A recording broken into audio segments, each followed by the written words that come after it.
ओम शांति। आज 26/2/22 के बाप दादा के महावाक्य हैं।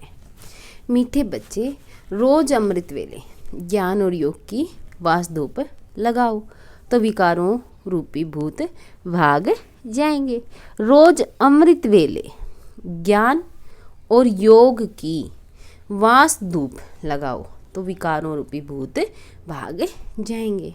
प्रश्न: कौन सी एक भूल अनेक भूतों को अंदर में प्रवेश कर देती है? कौन सी एक भूल? उत्तर: मैं आत्मा हूँ। यह बात भूलने से अंदर में अनेक भूत प्रवेश हो जाते हैं। जब हम देह भान में आ जाते हैं, ये भूल जाते हैं कि मैं आत्मा हूँ, आत्म अभिमानी स्थिति को छोड़ देते हैं। देह अभिमान का भूत सबसे बड़ा है, जिसके पीछे सब आ जाते हैं। इसलिए जितना हो उसके देही अभिमानी बनने का पुरुषार्थ करो। गीत: आज अंधेरे में है इंसान। ओम शांति। बाप बैठ बच्चों को इस गीत पर समझाते हैं। भगत भगवान से चाहते हैं कि भगवान आकर हमारी आंखों को अपना साक्षात्कार करा दे। अब तुम बच्चे तो सम्मुख बैठते हो, तुमने ईश्वर को पाया है, इन आंखों से देखा है। ईश्वर को कैसे पाना होता है वह खुद ही आकर बताते हैं, अर्थात यह नॉलेज देते हैं, समझाते हैं इस तन द्वारा। तुम सब आत्माएं भी इस तन द्वारा अपना अपना पार्ट बजाती हो। बिगर शरीर तो कोई पार्ट बजा न सके, पार्ट आत्मा ही बजाती है शरीर द्वारा। शरीर के नाम भी भिन्न भिन्न रखे जाते हैं। आत्मा तो एक ही है, आत्मा खुद कहती है और बाप भी समझाते हैं, चूँकि 84 जन्म आत्मा लेती है। आत्मा कहती है हम एक शरीर छोड़ दूसरा लेते हैं। शरीर तो नहीं कहेगा ना, क्योंकि शरीर तो इस जन्म में लिया है तो यहीं पे ख़त्म हो जाता है, जला देते हैं, दफना देते हैं। अब तुम बच्चे तो जान गए हो कि हम आत्मा है, न कि शरीर। बाबा आकर हमको आत्म अभिमानी बनाते हैं। इस शरीर द्वारा आत्मा ही सब कुछ करती है। शरीर के अंदर आत्मा कहती है, इस शरीर द्वारा मैं चलता फिरता हूँ, मैं आत्मा जज वकील आदि बनता हूँ। आत्मा कहती है हम इस शरीर द्वारा राजयोग सीखते हैं, फिर जाकर राजा रानी की लिबास पहनेंगे। अब तुमको आत्म अभिमानी बनाया जाता है। देह अभिमान में आना यही पहले नंबर की भूल है, जिससे फिर और भूलें भी होती जाती है। देह अभिमान में आने से ही काम आएगा, क्रोध आएगा, सब विकार देह अभिमान में आने से आएंगे। इसको देह अभिमान का भूत कहा जाता है। हर एक मनुष्य में 5 भूत तो हैं जरूर। भूतों को भगाने के लिए ही वासधूप किया जाता है। इन 5 विकारों रूपी भूतों के लिए वासधूप है ज्ञान और योग। यह कोई जल्दी नहीं भागते हैं, उन्हों को भट्टी में डाला जाता है, क्योंकि यह 5 विकार बड़े पुराने दुश्मन हैं। बाप कहते हैं बच्चे, तुम्हारे में इन भूतों की प्रवेशता हुए आधा कल्प हुआ है, जब से रावण राज्य चला है। बरोबर भारतवासी रावण को दुश्मन समझकर जलाते हैं। एक बार इनका खात्मा हुआ है, तब फिर रस्म चली आती है। इसमें तुमने इन 5 विकारों पर विजय पाई थी। रावण मुर्दाबाद हो गया था आधा कल्प के लिए। बच्चे कहते, फिर बाबा यह कब जिंदाबाद होगा? बाबा फिर यह कब जिंदाबाद होगा? बच्चे, फिर आधा कल्प के बाद जिंदाबाद होगा, अपना राज्य करेंगे। कहते हैं ना, राम राज्य चाहिए ना, तो अब कौन सा राज्य है? रावण राज्य है ना। सतयुग में रावण राज्य ही नहीं होगा, वहाँ होगा राम राज्य। सतयुग में तो राम राज्य होगा। अच्छा, राम राज्य के पहले पहले राजा रानी कौन थे? यह भी कोई जानते नहीं। राम राम कहते हैं तो राम को ऊपर ले गए हैं, कृष्ण को नीचे ले गए हैं। सत्युग का तो जैसे उन्हों को पता ही नहीं है। तुम प्रदर्शनी में भी लिख दो कि हर एक मनुष्य में 5 भूतों की प्रवेशता है। कम से कम 7 रोज भट्टी में रहें, तब यह भूत सब भागे। उन्हों को ज्ञान और योग का धूप चाहिए, उनके सिवाय कभी मुक्ति जीवन मुक्ति पा नहीं सकेंगे। इस ज्ञान और योग का इंजेक्शन एक ही सर्जन के पास है। अब यह ज्ञान आत्मा को मिल रहा है। आत्मा समझती है बाबा हमको समझा रहे हैं, और कोई भाषा में ऐसे नहीं कहेंगे कि परम पिता परमात्मा हमको पढ़ा रहे हैं। भगवान खुद भी निराकार, तो बच्चे भी निराकार। निराकार इस साकार द्वारा साकारी बच्चों को ज्ञान दे रहे हैं। यह तुम अच्छी तरह जानते हो, परंतु चलते चलते कई बच्चे भूल जाते हैं। भूलने का भी पहला कारण है देह अभिमान का भूत। उसको भगाने का अमृत वेला ही पुरुषार्थ करना है, अमृत वेले से ही पुरुषार्थ करना है। अमृत वेले बाबा की याद अच्छी रहती है। कहते हैं सिमर सिमर सुख पाओ, अमृत वेले का ही कायदा है। भगत लोग भी अमृत वेले ही सिमरन करते हैं, सुबह सुबह ही। राम सिमर प्रभात मोरे मन, आत्मा बुद्धि को कहती है कि राम सिमरो। भक्ति मार्ग में तो ऐसे ही टोटके बनाते हैं, वह कोई रियलिटी में नहीं है। समझते नहीं कि काम भी भूत है। तुम लिख सकते हो सब में 5 भूत हैं। पहला नंबर है देह अभिमान, फिर सेकंड नंबर है काम महास्त्रु। आगे स्कूल में भी पढ़ाते थे कि तुम आत्मा हो, यह शरीर 5 तत्वों का बना हुआ है। आत्मा अविनाशी है, शरीर विनाशी है। अब तो यह पढ़ाई आदि कुछ नहीं है। अब तुम बच्चों को पूरा परिचय दिया जाता है। प्रेसिडेंट को जरूर प्रेसिडेंट कहेंगे, प्राइम मिनिस्टर को प्राइम मिनिस्टर, दोनों की एक्ट अपनी अपनी है। वैसे परमपिता परमात्मा और फिर त्रिमूर्ति, उन्हों की भी एक्ट अपनी अपनी है। शिव को कहा ही जाता है पतित पावन, वह ब्रह्मा द्वारा पतितों को पावन बनाते हैं, उनकी है ड्यूटी है।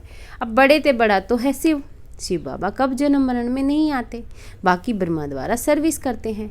शिव बाबा है एवर प्योर, शिव बाबा है एवर प्योर। ब्रह्मा विष्णु पुनर्जन्म में आते हैं, शिव बाबा तो करण करावनहार है। इसमें बाबा मीठे झाड़ का सैपलिंग लगा रहे हैं, जो और धर्मों में कन्वर्ट हो गए होंगे वह सब निकल आएंगे। तो यह इतनी समझानी नया कोई समझा न सके, समझ न सके। 7 रोज भट्टी में पड़ने के लिए सिवाय मुक्ति, जीवन मुक्ति कोई पा नहीं सकते। तुमने भी भूतों के निकालने के लिए कितनी मेहनत की है। बुद्धि जब पवित्र हो तब ज्ञान अमृत ठहर सके। तुम बच्चे समझ सकते हो तो बराबर बाबा की याद भूल जाती है। बहुत देह अभिमान आने से फिर मित्र संबंधियों आदि तरफ लव चला जाता है। कोई को भी मोह का भूत न आए। बाबा को कितने ढेर बच्चे हैं, मोह की बात ही नहीं जानते हैं। आत्मा कभी मरती नहीं, मरने का ही डर रहता है। आत्मा भी अविनाशी है, परमात्मा भी अविनाशी है, वह जन्म मरण में नहीं आता। बाबा कहते हैं मैं इस शरीर का लोन लेता हूँ, मेरे रहने से इनको बहुत फ़ायदा है। इनकी आयु बढ़ जाती है, गुल हो जाता है। इनकी सब खामियां ख़त्म कर बिल्कुल नया बना देता हूँ। बाबा तो है ही सुखदाता, मेरे कारण यह योग सीखते हैं, तब तो तंदुरुस्त बन जाते हैं। किसको गाली देना, गुस्सा करना, यह सब आसुरी स्वभाव है। सत्युग में यह गाली आदि होती ही नहीं। नाम ही कितना फर्स्ट क्लास है, हेवन, वैकुंठ, पैराडाइज कहते हैं। क्राइस्ट से 3000 वर्ष पहले भारत पैराडाइज था। इस हिसाब से बरोबर 5000 वर्ष ही हुआ। यह सत्य ज्ञान और सत्यनारायण की कथा कितनी सहज है। हम अभी नर से नारायण बनने की सत्य कथा सुनते हैं, राजयोग की। फिर यहाँ की बात भक्ति मार्ग में चली जाती है। वंडर है ना, भारतवासियों को पता ही नहीं कि लक्ष्मी नारायण ही राधे कृष्ण थे। इसलिए हम सब चित्र बनाते रहते हैं तो मनुष्य समझे। तुम बच्चों के सेंटर वृद्धि को पाते रहते हैं, बहुत चाहते हैं सेंटर खोले। जांच करनी चाहिए कितने पढ़ने वाले हैं। स्कूल में स्टूडेंट तो चाहिए ना, पहले 2-4 आएंगे, फिर जास्ती होते जाएंगे। गली गली में मंदिर टिकाणे खुलते रहते हैं, फिर 1-2 को देख बहुत आ जाते हैं। सेंटर खोलने जैसा भी चाहिए ना, हर्जा नहीं है खोलने में, परंतु विघ्न बहुत पड़ते हैं। विकार के कारण हम तो सिर्फ गीता सुनाते हैं, परंतु शुरू से इस विष के कारण झगड़ा चलता ही रहता है। समझते हैं यहाँ जाने से विष का प्याला नहीं मिलेगा। इस पर मीरा का इतिहास भी है। ऐसे तो बहुत कन्याएं और बालक ब्रह्मचारी रहते हैं, उनको तो कोई कुछ नहीं कहता। यह तो कल पहले भी गाली खाई थी, यह तो होना ही है। कोई तो पवित्रता की प्रतिज्ञा करते हैं, फिर हार भी खा लेते हैं। कलप की लॉटरी है, इसमें जांच की जाती है कि कहाँ तक वर्षा लेते हैं, फिर कलप लेते रहेंगे। कहाँ काम न मिलने कारण फिर क्रोध में आकर हंगामा करते हैं, तकलीफ बहुत देते हैं, मारते भी हैं। फिर जब समझ जाते हैं तो माफ़ी भी लेते हैं। फिर भी अपकारी के ऊपर उपकार करना होता है। कहेंगे अच्छा फिर पुरुषार्थ करो। अपकारी पर उपकार कर उठाना बेहतर है। रहमदिल बनना होता है। पहले मेहनत है आत्म अभिमानी बनने की। देह अभिमानी होने से बाप को भूल जाते हैं, फिर भूलें होती रहेंगी। हर एक की चलन से पता पड़ जाता है। मुख से हमेशा रतन निकलने चाहिए, पत्थर नहीं। आगे पत्थर निकलते थे, अब रतन निकलने चाहिए। तुम्हारा नाम ही है रूप बसंत।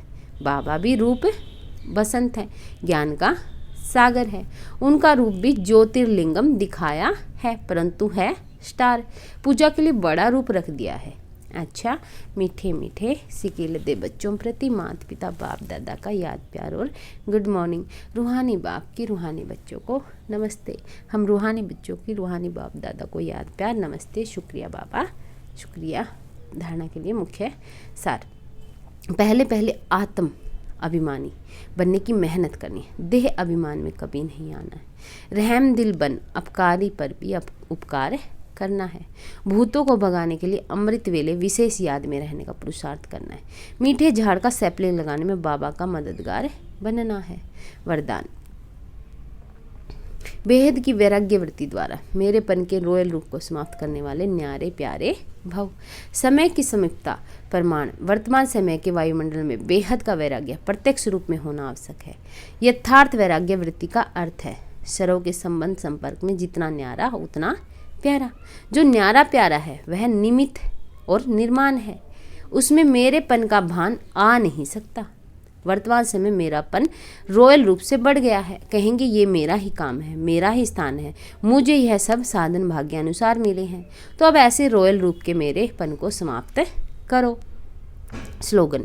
पर चिंतन के प्रभाव से मुक्त होना है तो शुभ चिंतन करो और शुभ चिंतक बनो।